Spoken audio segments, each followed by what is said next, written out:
네, 반갑습니다, 여러분. 주말에 내일 개장을 앞두고 같이 한번 카페도 둘러보고요. 내일 시장에 대해서 한번 같이 얘기해 보도록 하겠습니다. 뭐 새로 가입하시는 분도 있고, 여기는 특별하게 글이 지소미아에 대해서 객관적 견해, 지소미아 관심이 별로 없지, 그죠? 뭐 이러든 없든, 그러니까 뭐 되면 되고 안 되면 안 되고 관계 없습니다. 우리하고는 관계 없습니다. 우리가 정치인이 아니기 때문에. 밤조경, 너무 좋네요. 예, 하나 리조트라고 얘기하던데 3월 29일님이 요즘 좀 잘 나가네요. 저 만나기 전만 해도 상당히 괴로워하는 진정한 부산 사나이였는데 이제는 여유가 있는 부산 사나이로 바뀐 것 같습니다. 자, 전반적으로 여기에 있는 글들을 제가 한 번씩 봤는데요. 우리 지금 한 분이 옛날 글부터 시작해서 이제 전체 글과 전체 글에서 쭉 보는 내용과 공지사항에 대한 글들을 이제 쭉 한 번씩 보시고 계신 것 같은데 2009년도, 2008년도에 적었는 글들도 몇 개 있는데 보면은요, 저도 솔직히 내가 이런 글을 올렸어 싶은 내용들이 좀 많아요. 예, 이런 걸 올렸나 내가 뭐 이렇게 제가 생각되는 부분들이 많은데 여러분들한테도 이게 도움이 될지 안 될지는 모르겠습니다만 한번 이제 공지사항 전체적으로요 한번 다 읽어보세요. 괜찮은 내용들이 굉장히 많아요. 제가 했는 말이지만 이거 내가 이런 말도 했었나 뭐 이렇게 생각되는 말들도 많은데요. 아무래도 1년 전에 저와 현재의 저는 또 다른 사람이고요. 또 2년 전에도 마찬가지고 2년 전과 지금도 다를 거고 10년 전과 저도 다른 사람일 거예요. 그냥 생긴 것만 제 이름만 똑같을 뿐이지 사실 나머지 사항들은 다 다른 사람일 가능성이 높기 때문에 옛날의 내용들이 상당히 좋습니다. 왜 똑같은 말들을 계속 해오는 과정에서 저도 좀 지겹거든요. 그러다 보면 이제 새로 들어오신 분 입장에서는 이제 똑같은 말들보다는 아무래도 새로운 말이 별로 없어요. 옛날에 다 했던 말들이라서. 그래서 제가 크게 큰 말씀은 안 드리고 있습니다. 자, 지나간 내용들 한번 보시기 바라고요. 캔사이다. 저도 주문했습니다. 예, 싸지, 그죠? 하나에 한 400원쯤 치는데 지금 보니까 150원 치입니다. 요거 뭐 필요하신 분 쓰시기 바라고요. 의외로 여기는 글들 보는 분이 별로 없네요. 재미난 걸 제가 많이 올려드렸는데 예전에. 요즘은 조금 귀찮아서 안 올리고 있습니다만 귀로 듣는 주식 투자 이야기도 제가 좀 오랫동안 올렸었는데 지금은 이제 눈으로 보는 주식 투자 이야기로 이제 바뀌었지, 그죠? 근데 요즘은 또 여기서 또 멈춰 있습니다. 또 언제 시간이 되면은 다시 하겠지만은 위클리 옵션 이야기. 자, 일단 전날 야간장 같이 한번 보도록 하겠습니다. 전날 야간장 의외지, 그죠? 예, 미국은 사상 최고가를 경신했고요. 우리 야장 출발할 때 이 지점에서 이만큼 더 올라서 130포인트 더 추가돼 가지고 또다시 신고가를 만들었고요. 다우도 마찬가지로 또 신고가를 만들었습니다. 그런데 의아한 거는 야간 선물은 오르지를 못했습니다. 예, 약간 올랐다가 결국은 강보합 정도로 마감을 했네, 그죠?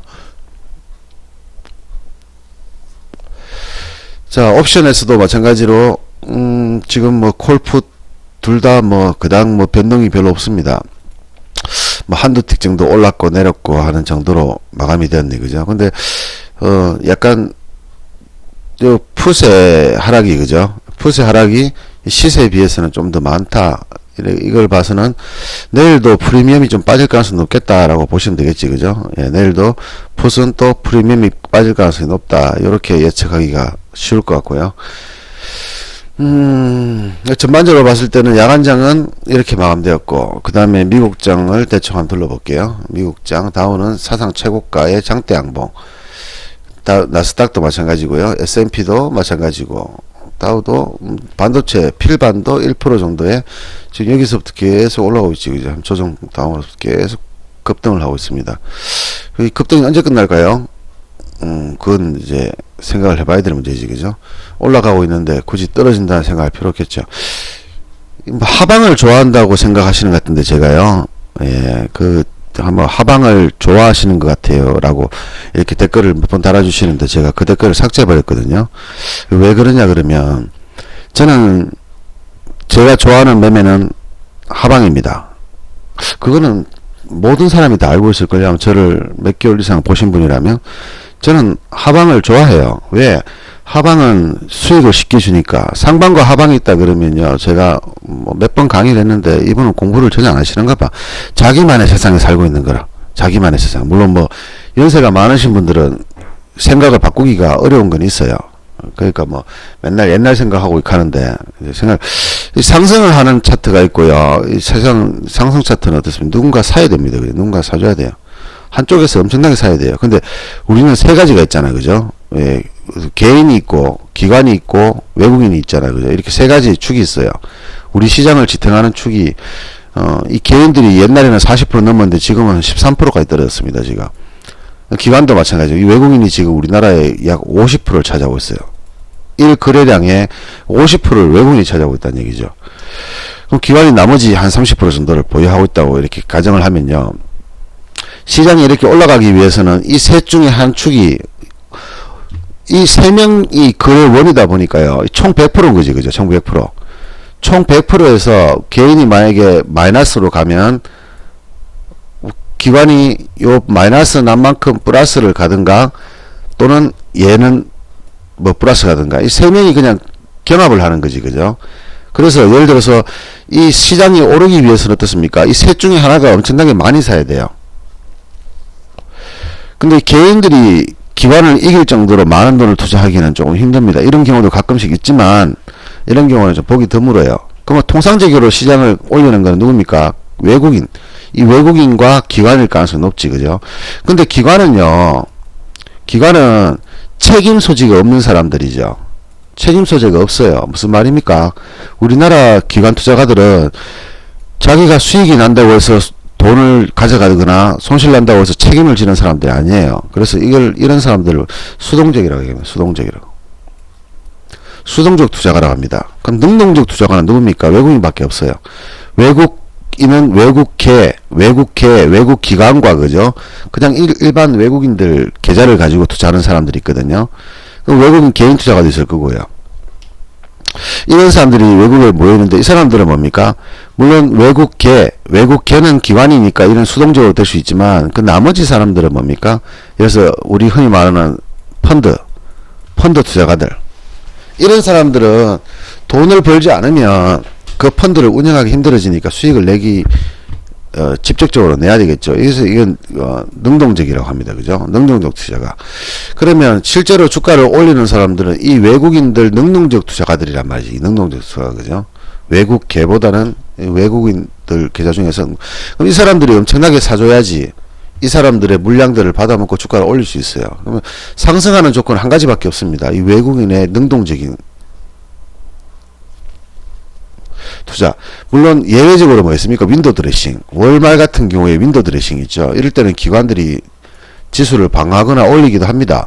올리기도 하는데, 이 평소에는 이 외국인들의 이 능동적 투자가들이 주가를 올려야지만, 엄청나게 많이 사야지만, 개인과 기관들의 물량을 받아주면서 많이 올려야지만 주가가 올라간다는 얘기지, 그죠? 그리고 지금 현재 보시면 아시다시피 외국인들이 우리나라 선물 시장에 거의 뭐 50% 이상을 차지하기 때문에요.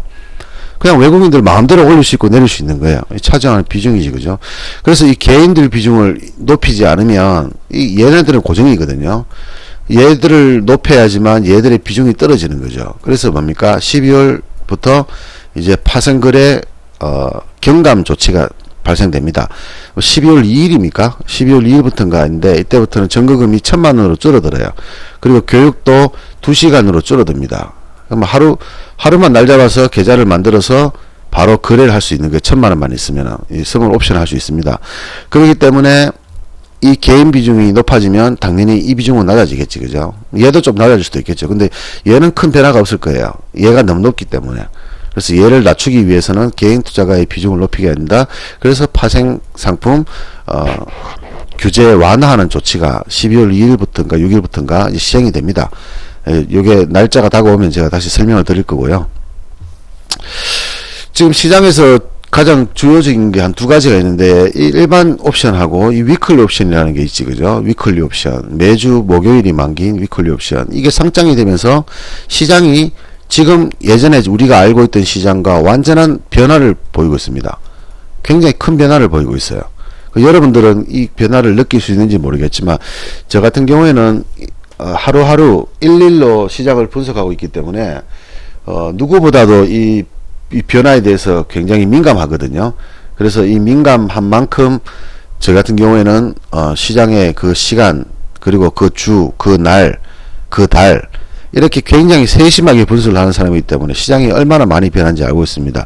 그래서 요즘 제가 약간은 방관하듯이 시장을 보는 이유가, 시장의 패턴이 어느 정도 패턴이 한 1000가지가 있을 거란 말이죠. 그 1000가지 중에서 최소한 100가지 정도는 보고 나서 투자를 해야 되는 거죠. 근데 이 위클리가 만들어진 지 이제 2달밖에 안 됐잖아요, 그죠? 그래서 제가 발견했는 패턴은 겨우 만기주에는 이렇게 움직이더라, 뭐 이런 정도밖에는 안 돼요. 왜? 거래량도 없었기 때문에 위클리가 어떻게 움직이는지 대해서 아직까지 분석할 수 있는 시간이 너무 부족합니다. 거래량이 그래도 뭐 10,000주, 20,000주 이상, 50,000주까지는 넘어가야 위클리 옵션도 매매를 할 수 있는 그런 자리가 되는데, 뭐 그 거래량이 하루에 뭐 300주 이래 돼 버리니까 아예 손도 못 대는 거죠. 근데 요즘 거래량이 조금 늘어나고 있습니다. 그래서 조금 더 지켜봐서, 제 생각에는 좀 시간이 6개월 이상 지나게 되면 아마도 6개월쯤 지나면 위클리 옵션도 굉장히 위력을 발휘할 거다. 그럼 이 위클리 옵션 때문에 주가 시장도 변동을 하고, 현물 시장도 변동을 하고, 선물 시장도 변동을 하게 될 것이다. 저는 예전에 위클리 옵션이 발생되었을 때 그런 얘기를 했습니다. 앞전에 제가 위클리 옵션에 대해서 유튜브에다 올려드렸으니까 제 아이디 절금파생꾼을 검색해 보시던가 위클리 옵션을 한번 검색을 해 보시면 제 글이 아마 보일 겁니다. 그걸 한번 읽어 보시기 바라고요. 자, 어쨌든 이런 시장이 있으니까 상승은 이렇게 움직인다. 근데 횡보나 하락은 어떻습니까? 횡보나 하락은 셋 중에 누군가가 이렇게 총대를 매지 않아도요, 주가는 내릴 수 있어요. 개인들이 치고받기 때문에. 누군가는 사고 누군가는 팔기 때문에 개인들이 치고받는 것을 막고 외국인들이 쳐올려야지만 올라가는 게 상승장인데, 이 횡보장이거나 하락장은 뭡니까? 얘들 3명이서 치고받고 싸울 필요가 없어요. 시장이 가만히 있어도, 잠잠해도 뭡니까? 시장은 내려갑니다. 그게 시장의 원리거든요. 그래서 하락이 제일 편해요, 먹기가. 근데 요즘 상승을 조금 한 2개월 됐습니까? 한 2개월 내외로 상승을 좀 하니까 이걸 가지고 뭐 굉장히 뭐 폭등을 생각하고, 뭐 시장이 뭐 끝도 밑도 없이 오를 거라고 자꾸 생각하는 건지는 모르겠지만, 그런 사람들은 상승을 좋아하는 사람이겠죠. 저랑은 완전 성향이 틀린 사람이에요. 자기의 생각을 가지고 자꾸 남한테 뭐 하락을 원하는 갑죠, 이런 얘기를 할 필요가 없습니다. 그렇게 얘기하는 것 자체가 아마추어예요. 뭐 전문가는 이렇게 생각한다 하는데, 저는 여러분도 알다시피 전문가가 아니고 투자가거든요. 제가 전문가였으면 여러분들한테 이렇게 유튜브에 올릴 일도 없죠. 여러분 저 못 만나요. 제가 그 사이트에 있으면 여러분이 저 사이트를 가입해야지만 알 수 있는 그런 사람이기 때문에 여러분들 저 못 만날 거예요. 저는 전문가 아니에요. 투자가입니다. 그래서 어쨌든 저는 시장에서 하락을 좋아하는 사람이다. 근데 하락장을 좋아하는 사람이지 하락을 좋아하는 사람이 아니지, 그죠? 하락장을 좋아하는 거예요, 하락장을. 어이구, 대한민국이 지금 준우승했네요. 1회 3점을 내고 그 뒤로 계속 점수를 주다가 저 쪽발이 새끼들한테 져버렸네요. 안타깝습니다. 제 실력도 없는 새끼들이 연봉 100억씩 받아 처먹으니까 저런 거 아닙니까? 욕 나오네, 그죠? 야, 씨발, 너가, 집에 들어가, 빨리, 새끼. 어디서, 대한민국 대표로 나와가지고. 하여튼, 괜히 욕 나오네요. 일본한테 치면 저는 제가 독립운동가는 아니었지만은, 누구보다도 일본을 싫어하는 사람 중에 한 사람이기 때문에요. 일본한테는 뭐든지 지면 안 되는데 졌네요. 제 연봉 한 10%씩 다 깎아야 됩니다, 저것들은.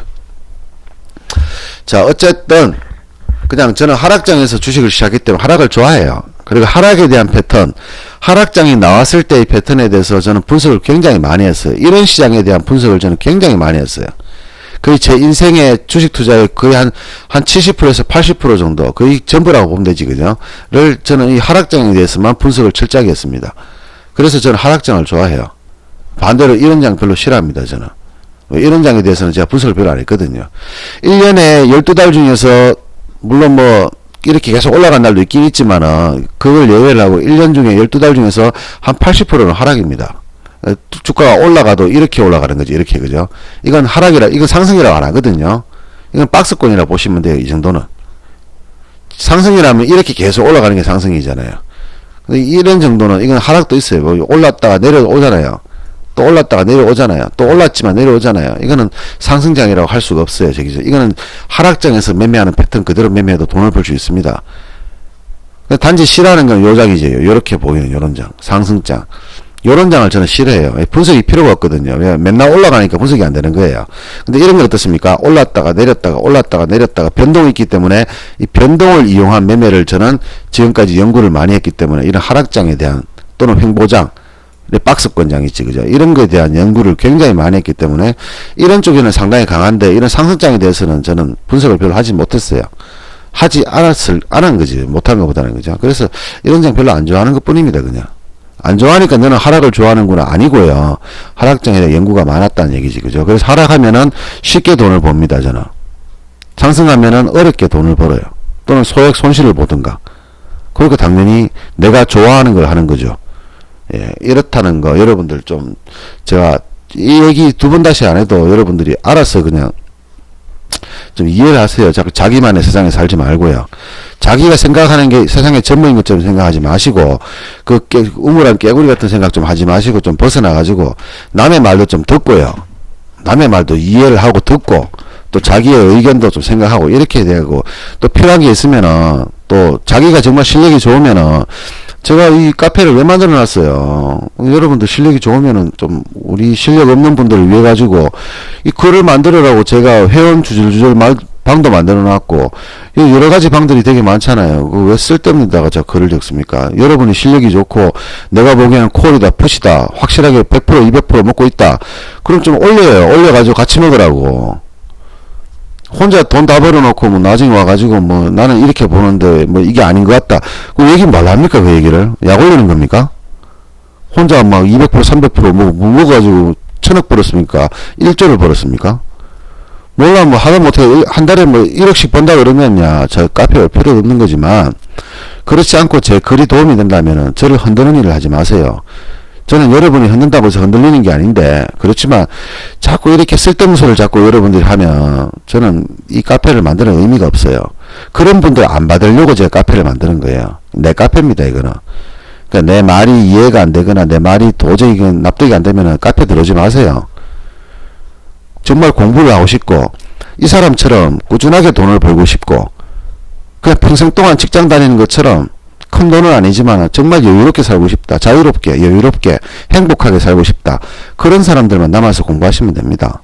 공부하는 카페예요. 여기서 제가 뭐 여러분들한테 돈 벌게 해줘가지고 여러분들이 저한테 쭈쭈바를 사줘봤습니까? 아니면 하다못해 하드를 사줘봤습니까? 저 덕에 몇백만 원 벌어가지고 저한테 사실 여러분들 10원짜리 하나 사준 적 없잖아요. 근데 제가 안 사준다고 뭐라 그런 적 있습니까? 없잖아요.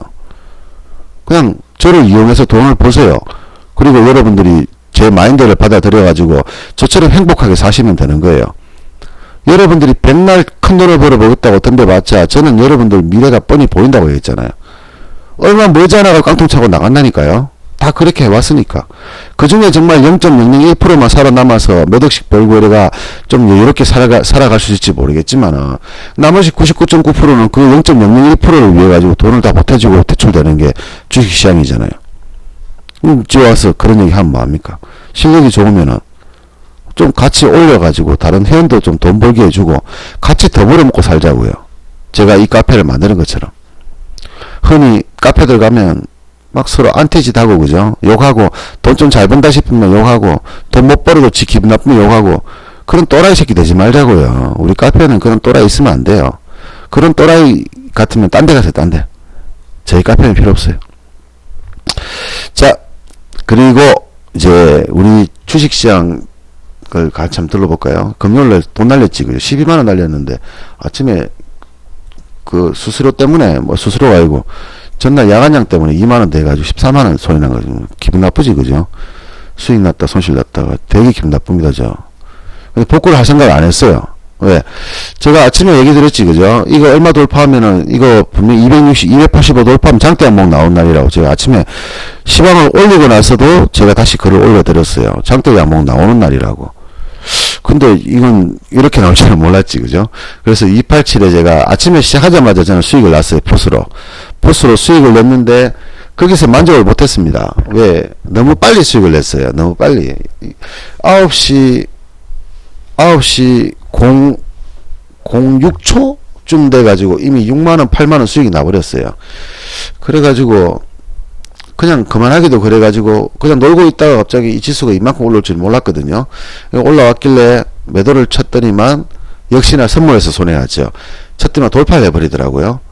그래서 떨어질 거라 보고 조금 있다가 팔아야지 하는데 이미 더 올라가 버렸어요. 그래서 급히 던졌는데 수익 났는 게 깨져버리고 마이너스로 전환돼 버리더라고요. 그래서 그 뒤로 던져버리고 안 봤어요. 안 봤더니만 288까지 가버렸어요. 들고 있었으면 어떻습니까? 한 70만원 손해받겠다, 그죠? 그거를 10만원에 끊었죠. 왜? 10만원 버는 사람이 10만원에 끊어야 되는 거라. 근데 열받는다고 해서 또 매매하면 안 돼요. 왜? 어제는 뭐였습니까? 만기 이후 첫날이었죠. 만기 이후 첫날이었어요. 매매하면 안 되는 날이에요. 만기 이후 첫날은. 근데 아침에 돈을 벌었고 현물도 벌었음에도 불구하고 굳이 돈 날리고 싶어서 지랄 떨다가 돈을 날린 거죠. 실제로, 그죠?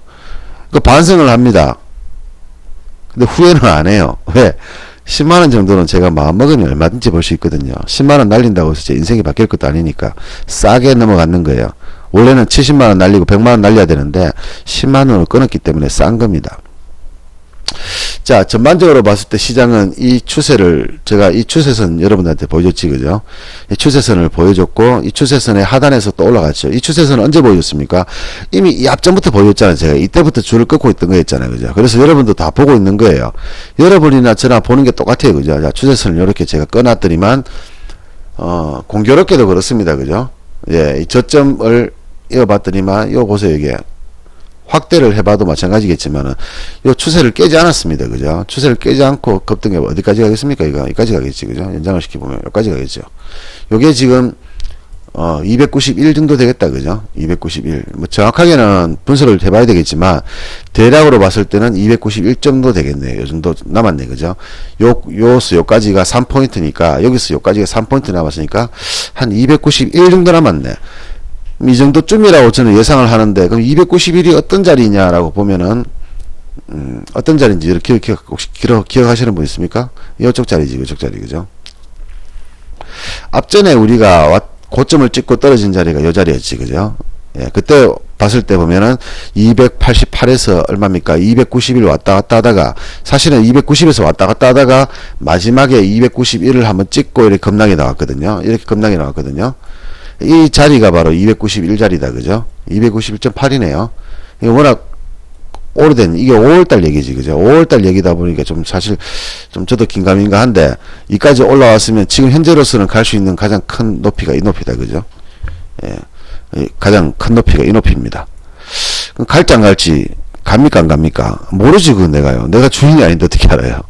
다만 지금의 상황으로 봤을 때는 그렇게 갈 가능성이 높으니까 최소한도로 이 자리에서 음봉이 나지 않는 이상은 하방을 노리진 않는다는 얘기죠.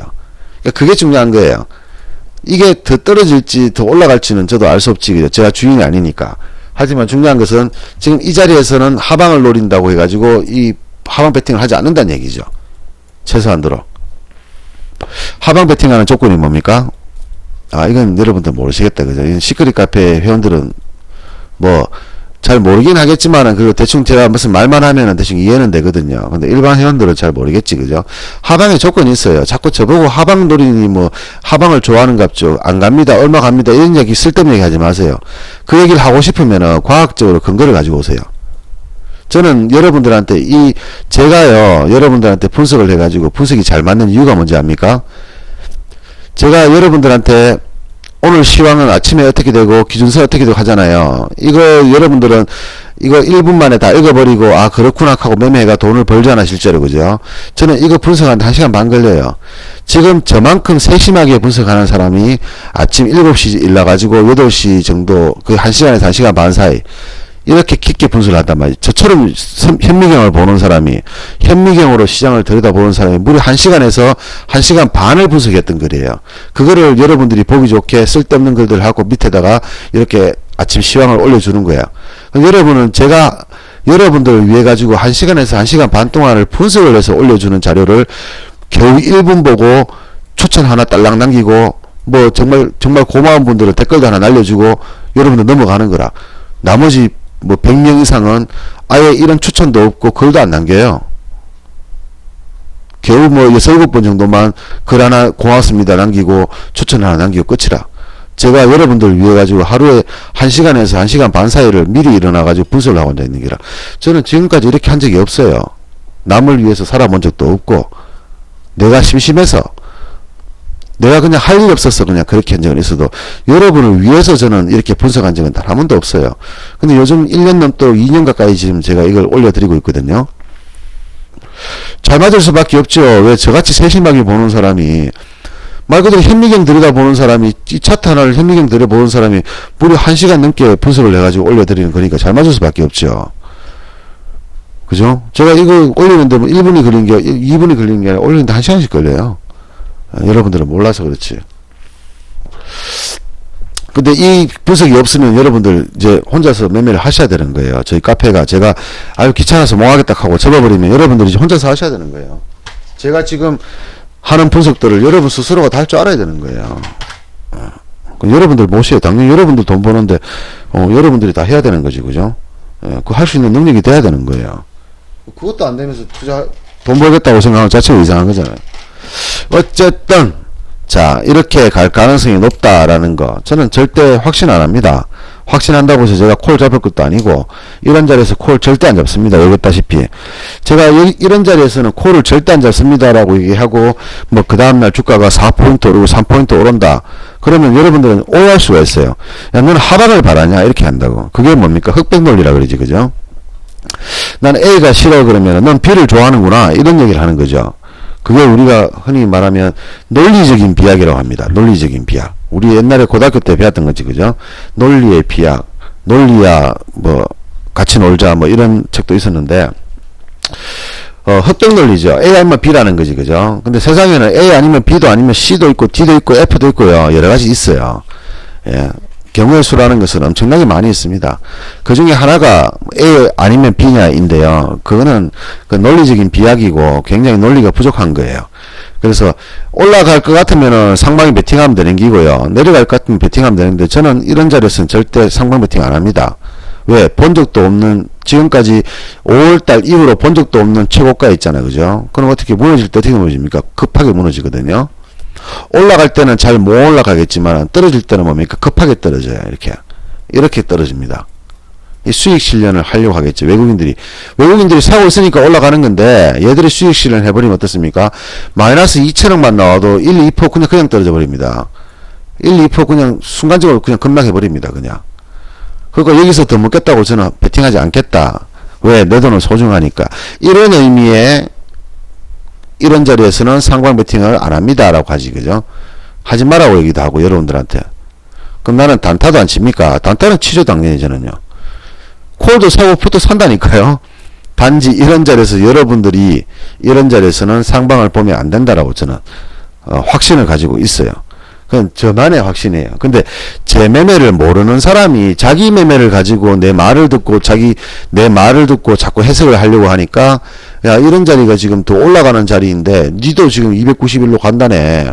근데 왜 상방 잡지 말라고 하냐고 이렇게 지금 자꾸 이렇게 오해하듯이 따지는 사람 있는 거예요. 그건 여러분 기준이지, 그죠? 여러분 기준은 여러분들이 가지고 계세요. 그냥 여러분들 기준을 제가 깨고 싶은 마음도 없으니까. 대신에 저는 이런 생각을 가지고 있고 저는 이런 매매를 하기 때문에 지금까지 오랫동안 버텨왔고 지금도 이렇게 재밌게 살고 있는 거예요. 그래서 저는 제 기준에서 제가 시장을 볼 수밖에 없는 거죠. 그럼 이런 거 없이 남들처럼 대부분의 전문가들처럼 전문가 인척하는 사람들처럼 야 이거 5살짜리 애 봐도 알겠구만 이거 5살짜리 애한테 이렇게 선을 쫙 끊어놓고 야 너 이거 보니까 지금 어떻게 될 것 같아 이렇게 물어보면 뭐 하겠습니까?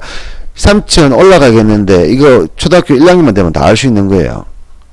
그럼 내가 여러분들한테 초등학교 1학년이 답할 수 있는 걸 가지고 아무 근거도 없이 이거 이까지 올라가니까 여기서 사세요. 여기서 떨어지면 이까지 떨어지겠네요. 이렇게 얘기하는 게 맞습니까? 안 맞습니까? 안 맞죠. 여러분들은 초등학교 1학년이 아니잖아요. 그럼 내가 이렇게 올라간다는 것을 과학적인 근거로 설명을 드려야 돼요. 과학적 근거로. 근데 지금으로서는 과학적 근거를 댈 수가 없어요. 제 기준에서는 이것도 올라가는 거는 올라간다고 보이긴 합니다. 초등학교 1학년도 아는 수준이니까. 근데 여러분들한테 상방으로 베팅하세요라고 할 수 있는 과학적 근거가 없어요. 그러니까 여러분들한테 올라갈 수는 있지만 상방 베팅을 안 한다. 근데 오히려 이런 경우에요.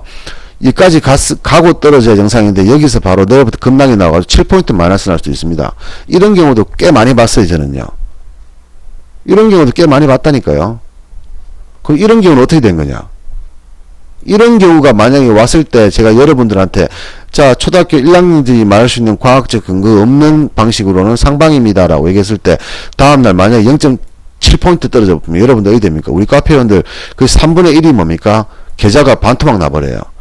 그럼 우리 회원이 지금 500명이 넘으니까요. 이분들이 만약에 개인당 1000만원씩만 투자를 한다 그러면 50억 정도 되잖아. 우리 카페에 총 거래되는 금액이, 그죠? 50억에 25억이 날아가 버리는 거예요. 하루아침에. 제가 이 시황 하나 잘못 올려가지고. 그래서 제가 하는 얘기가 뭡니까? 항상 주식은 과학적 근거를 가지고 분석을 해야 됩니다. 근데 과학적 근거가 안 나오는 경우에는 어떻습니까? 우리가 흔히 말하는 비과학적인 방법으로 매매를 해야 되겠죠. 이 비과학적이라는 얘기는 뭡니까? 두 가지가 있습니다. 첫 번째는 뭡니까? 여러분들이 항상 하는 감 매매죠. 감.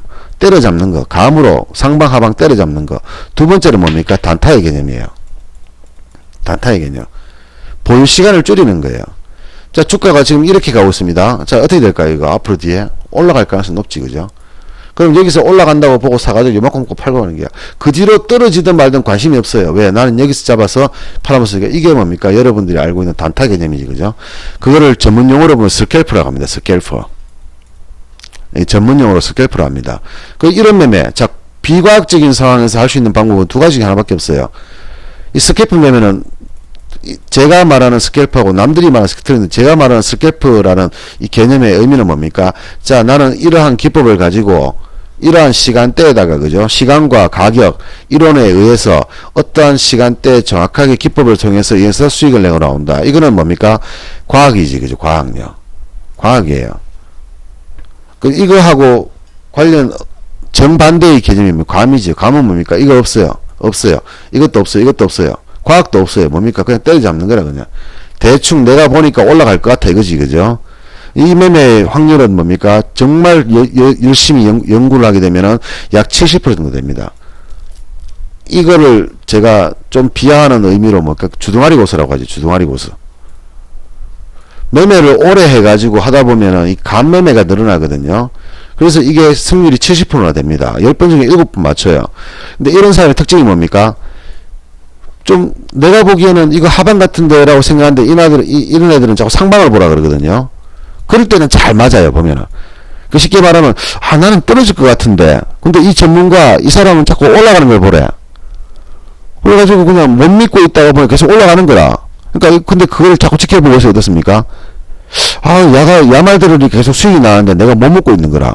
그래서 어느 날 갑자기 나도 이제 이 상방으로 보이는 거라. 그래서 이 사람도 상방이래. 강력한 상방이래. 따라잡았는 기라. 근데 그날 폭락해버렸어. 그 바람에 계좌가 반토막 나버렸어. 이 사람은요, 이 앞전에 맞춘 게 있기 때문에 승률은 70%인 거예요. 근데 이 사람은 뭡니까?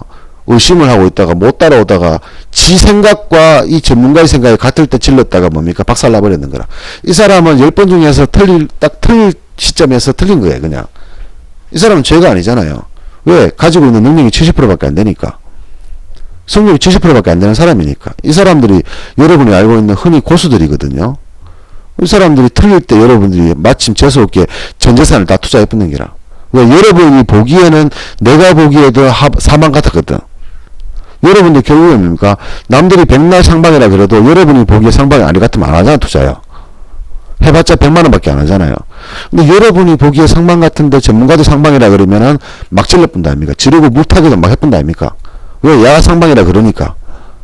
이래 다음날 반토막 나가지고 뭡니까? 막내자실 하면서 세상에 전문가들은 다 도둑놈들이야. 이렇게 앉아 있거든. 아니죠. 이 사람은 여러분들이 알고 있는 소위 전문가라는 사람들이고, 고수라는 사람들이에요. 근데 이 고수들이 가지고 있는 능력의 한계가 이러한 근거가 빈약하면은, 어떤 근거가 이 과학적 근거가 빈약하면은 맞추기는 잘 맞추지만은 이 사람들이 맞추는 거의 그 확률은 약 70%밖에 안 된다는 얘기예요. 좀 되게 잘하면 80%. 그래서 저는 이런 사람들 따라하는 사람들을 보고 이제 호구라고 얘기하지, 그죠? 이거는 약간 비하하는 개념인데요. 나쁘다는 개념이 아니에요. 그리고 그 사람을 무조건 나쁘다고 얘기하는 게 아니에요. 그러니까 정말 잘하는 사람도 그 정도가 한도라는 걸 얘기하는 거예요. 여러분들 알려주는 거예요. 이런 게 정말 그게 한계라는 거. 100%를 못 맞춘다는 얘기예요. 근데 100%하고 근접되어 있는 게 90%잖아요. 그죠? 아니죠. 99%지, 그죠? 근데 100%나 99%나 똑같은 거라고 생각하지만 여러분들 똑같이 생각하죠. 순도 99.9%의 금이면 뭡니까? 우리 순금이라고 얘기하잖아요. 근데 이거 불순물이 있는 거죠. 그죠? 근데 금으로서는 이 정도면은 순금으로 봐주는 거잖아요. 근데 주식에 있어가지고 99%의 승률을 가지고 있는 사람과 100%의 승률을 가지고 있는 사람은 뭡니까? 천지 차이인 거죠. 얘는 죽을 때까지 깡통 찰 일 없는 거고 얘는 언젠가는 깡통 찹니다. 언젠가는 30년 동안 잘 해먹다가 갑자기 41년 1개월 차에 갑자기 깡통 차버려요.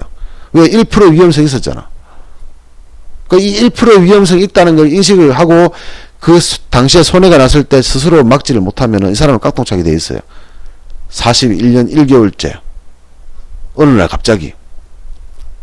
근데 70%의 승률이라 그러면 어떻습니까? 깡통 차도 100번은 깡통 차겠지, 그죠? 이 사람 한 번 찰 때, 40년 만에 한 번 찰 때 이 사람 몇 년입니까? 40년 동안 한 100번, 200번, 1000번, 만번은 깡통 차겠지, 그죠? 제가 요번에 정경심 교수입니까? 그 펀드 여러분도 다 아시지, 그죠? 자, 780번에 펀드 투자를 했다. 누구하고? 미용실 아줌마하고. 그리고 페이스북에 패친하고 했다. 그러길래 나는 이 정경심 교수가 굉장한 주식 투기꾼인 줄 알았어요. 왜 그러냐 그러면요. 제가 하루에 매매하는 횟수를 보면은 한 30회 될 겁니다. 30회가 돼요. 근데 이 30회 중에서 실제로 제가 뭐 50만원 이상, 30만원 이상 투자하는 경우가 한 두세 번 정도 되고요. 나머지는 뭡니까? 한 주가 삥 치는 거예요. 그러면 이게 제가 하루에 30번이니까 제가 한 달이면 몇 번 합니까? 20거래일이니까 이 사람 600번 하겠지, 그죠? 600번. 한 달에 600번, 월 600번 정도 거래를 합니다, 제가. 그럼 연으로 치면은 뭐 얼마입니까? 7,200번이지, 그죠? 7,200번. 최소로 잡았을 때 얘기하는 거예요. 최소로 잡았을 때. 10년이면은 72,000번이죠. 근데 이 정경순 교수라 하는 사람이 검찰에서 나왔는 고소장을 보니까 무려 780회를 이 미용실 원장하고 이 사람하고 페이스북 친구하고 거래를 했다. 그리고 선물 옵션 됐다고 얘기하더라고요. 그래서 나는 이 사람이요. 굉장히 정경심 교수를 굉장히 또다시 새로운 게 나왔네 싶어가지고 굉장히 투기꾼으로 봤거든요. 그래서 제가 보세요. 제가 하루에 이렇게 거래를 하는데 한 주를 사면은 이 옵션에 0.7짜리 한 주면 얼마입니까? 대략 한 10만원 치거든요. 10만원 치인다고 봅시다. 10만원 조금 넘겠네, 그죠? 10만원으로 봐요, 그냥. 한 개를 가지고. 10만원 보고, 제가 50만원 이상 지를 때가 한 두세 번 있으니까요, 그죠? 그러면 이게 치면은 한 100만원쯤 치고, 그러면 내가 하루에 30번 투자를 해가지고 10만원짜리를 10번 정도를 하니까 얼마입니까? 한 100만원쯤 된다고 가정합시다. 그리고 실제로 지르는 게 100만원이면 하루에 제가 최소한 뭐해도 200만원 지른다는 얘기지, 그죠? 하루에.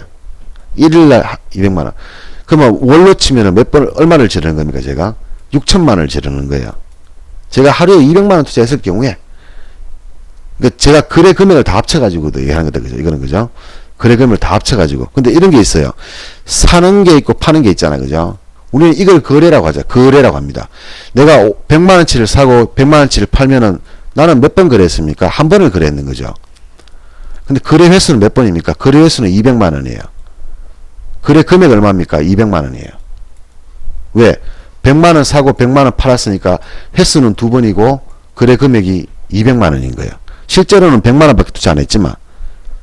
자, 그런 상황에서 지금 이렇게 하면은 1년에 월에 6천만원 정도라고 연으로 치면은 한 7억 정도 되겠지. 실제로 제가 한 60억 정도 하거든요.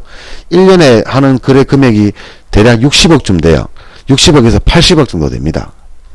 기껏 해야지 하루에 50만원인가 투자를 하는데 1년에 거래되는 금액이 이제 60에서 80억 된다는 얘기예요. 제가 작년에 확인해 보니까 그래 되더라고요. 나도 깜짝 놀랐어요. 그래서 수수료가 내는 수수료가 한 3,500만원쯤 됩니다. 제가 내는 수수료만 제 수익금 빼고 내는 수수료만 3,500만원이에요. 매년 그래요, 매년. 좀 적을 때는 2,500 정도 되고요. 많을 때는 3,500까지 냅니다, 제가. 저는 진짜 공무원 한 놈 월급 주고 있는 거지, 그죠? 자, 그럼 제가 꼴랑 50만원 가지고 선물 옵션 투자를 하면서, 물론 저는 2천만원, 3천만원 하지만, 하루 거래되는 금액은, 실제로 쓰는 금액은 50만원 미만이니까, 그죠? 이 50만원을 가지고 투자를 했을 때 내가 1년에 하는 금액이 600억이란 얘기, 600억. 60억이란 얘기지, 그죠? 근데 정말 좀 사소하게 얘기했을 때 6, 7억이라고 가정합시다. 그냥 이렇게만 했을 때. 실제로는 60억 좀 되는데, 이렇게 내가 50만원 가지고 그냥 했을 때. 근데 이 정경심이라는 사람의 그 매매 횟수를 제가 봤어요. 그죠? 790회입니다. 790회. 790회. 그럼 곱하기 100만원을 하면 얼마입니까? 이 아줌마가 거래하는 게 수십억이에요. 수십억. 그러면 나랑 비슷하잖아요.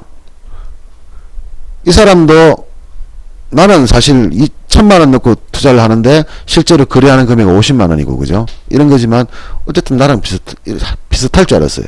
그럼 이 사람은 뭡니까? 투기꾼이에요, 투기꾼. 저는 뭡니까? 즐거운 파생꾼이잖아요. 같은 꾼짜라. 나는 꾼짜라. 이렇게 생각을 했었어요. 근데 이 아줌마가 이 거래를 했는데, 자, 근데 진실을 어떻게 되냐. 공소장에 나와 있는 내용이거든요. 제가 황당해서 여러분들한테 말씀드리는데, 공소장에 어디 나오냐 하면은 780회를 거래를 했어요. 총 금액은 얼마다? 1,700만원. 이게 뭐지? 총 거래 금액은 제가 1년에 얼마 그랬습니까? 1,000만원 가지고 50만원, 매일 50만원씩 투자를 했을 때 내가 거래할 수 있는 금액에 하는 게 60억이라, 60억. 원금 얼마 가지고? 50만원 가지고. 근데 이 아줌마는 이것과 10년을 했네, 10년을. 미용실 아줌마하고 10년 동안 거래를 했네. 거래된 총 금액이 1,700만원이네. 이걸 나누기를 딱 해보면은 월 2만원이에요, 월 2만원. 어랍? 이게 뭔 소리야, 이게? 근데 이 돈 가지고 선물도 매매했다네. 씨발. 무슨 말이지, 이게? 선물의 기본 증거금은 3천만원이죠. 매도까지 합치면 5천만원 있어야 돼요. 이거 없으면 거래를 못해요. 근데 월 2만원 가지고 선물 거래까지 했다? 근데 횟수는 780회인데 총 거래 금액은 1,700만원이다. 이게 공소장에 나와 있는 내용이에요. 원금이 얼마란 얘기는 없다, 그죠? 공소장에 원금이 얼마란 얘기는 없어요. 그러면 이 아줌마가 쉽게 말하면은 이 원장 아줌마하고 월 2만원을 거래를 했다. 여자들이 미용실하고, 미용실 아줌마하고, 어떤 사람하고 월 2만원 거래를 했다. 뭡니까, 이거? 미용실, 미용값이겠죠. 머리 깎은 값이겠죠. 그렇게 보는 게 합리적으로 타당하지, 그죠? 합리적으로 타당해요. 그리고 이 780번의 거래를 했는데 이게 10년 동안 했단 말이죠. 그럼 나누기 10을 하면은 1년에 78회 했다는 얘기죠. 그럼 한 달에 6번 정도 했네, 그죠? 거래를 보면. 이 통장을 얘기하는 거예요. 이 아줌마하고 정경심 교수하고의 통장 내역은 이렇고, 이 그러니까 원장 선생의 통장 주식 거래 내역이에요. 주식 거래 내역을 보니까 한 주도 있어요, 한 주. 한 주 사고 파는 게 있어요. 이런 게 제가 보기에는 거의 90% 이상이에요. 제가 아까 얘기했잖아요. 삥 치는 거. 한 주씩 사고 파는 거 했지, 그죠? 삥 치는 거. 그걸 한 달에 한 7번 정도 했네. 평균 잡아서 6번 정도 했네. 이 사람이 투기꾼입니까? 이런 걸 투기라고 합니까, 우리? 근데 한 주, 만원짜리 종목 한 주를 샀어요. 만원씩 샀어요. 근데 이 만원치 만원치 다 합쳐가지고 얼마나 얘기예요? 총 금액이 10년 동안 1,700만원 거래를 했다는 얘기예요. 아무것도 아니지, 그냥. 검사들은 이렇게 가만히 보면은 주식을 저밖에 모르는지 아는가 봐, 그죠? 아마 일반 사람들을 바보로 생각하는가 봐. 이거 공소장에 나와 있는 거 분석해보면 답이 다 나오잖아요, 이렇게. 근데 이걸 보고 범죄락 하면서 새로운 혐의를 들여가지고 또 언론에다가 언론 플레이하고 앉아 있더라고. 참 기가 막힌다, 그죠? 내가 이거 보면서 참 기가 막혔어요. 제정신인가, 이 사람들이? 검찰들이 병신들인가? 아니면은 우리 시민들을 병신으로 보는 건가? 뭐 이런 생각 하게 되더라고요. 자, 쓸데없는 말을 좀 했습니다. 제가 어처구니가 없어가지고 제가 오늘 좀 말씀드렸고요. 시간이 많이 지났네요. 30분만 하려고 했는데. 자, 그래서 제가 말씀드리고 싶은 것은, 이렇게 인장을 시켰을 때, 여기까지는 갈 수 있다. 여기 291. 근데 앞전에 왔던 고점이 얼마입니까? 8호지, 그죠? 8호. 갈 수도 있다. 갈 수도 있다는 거, 간다는 건 틀린 얘기지, 그죠? 그럼 우리가 만약에 올라간다면은, 나는 어차피 상방 매팅 안 할 거거든요. 그럼 내일 만약에 시작을 했어요. 이 자리에서 시작했어요. 야간장 보면은 288.1 2쯤 출발한다 칩시다. 아니면 288.5쯤, 요 사이에서 출발할 가능성이 굉장히 높아요. 제 생각에는. 요 정도에서 시작할 가능성이 높아요. 그럼 시작하면 어떻게 되겠습니까? 일단 조금 떨어져야 될 것 같아요. 제 생각에는. 그리고 나서 다시 올릴 그 가능성이 그게 90% 이상. 그냥 때려잡는 거. 이거는 감입니다. 감. 제가 시장을 오래 봤으니까 70%의 확률을 가지고 있는 감. 저도 마찬가지로 봤을 때 이렇게 될 가능성이 높아요. 그럼 요 흐름인데, 나는 시작하자마자 조금 떨어질 때는 잡을지 말지를 고민해야 되겠지. 그러면 여기서 시작했다고 가정하면 어디까지 떨어질 거냐 봐야 되겠지. 1차적으로 제가 분석해야 될 부분이 이게, 그죠? 난 요거 먹을 거거든요. 왜? 하락을 좋아하니까. 하락을 좋아하니까 요건 먹을 것 같아. 제가 먹으려고 달려들 거예요. 근데 요게 어딘지 이거지, 그죠? 이 저점이 어디냐 알면 어떻습니까?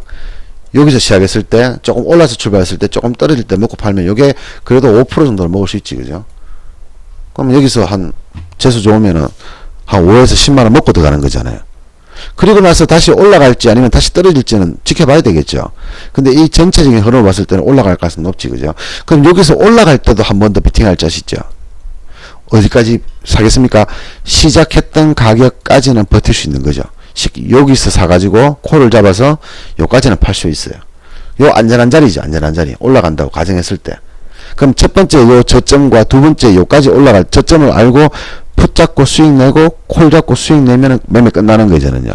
그 뒤로 연락이 올라가든 말든 저는 관심 없어요, 이거요. 무슨 말인지 아시겠지, 그죠? 그럼 이건 안 먹겠다는 얘기라. 알아도 안 먹겠다는 얘기. 왜? 난 이런 자리에서 고점 안 잡거든요. 이 말이에요.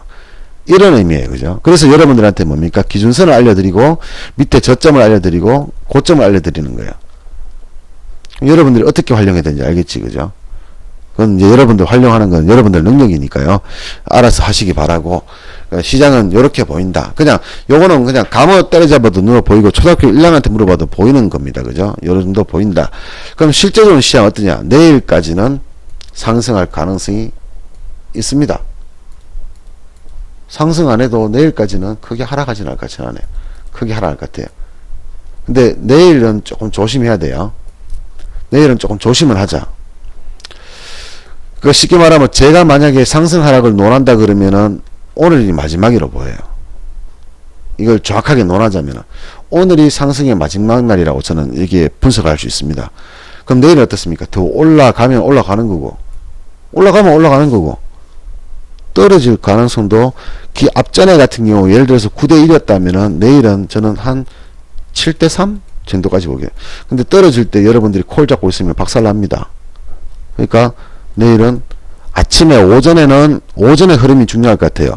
오전의 흐름이 288.5를 돌파해 주느냐 돌파 못하냐에 따라 가지고 돌파해 주면은 그냥 순항하듯이 291까지 가는 거고요.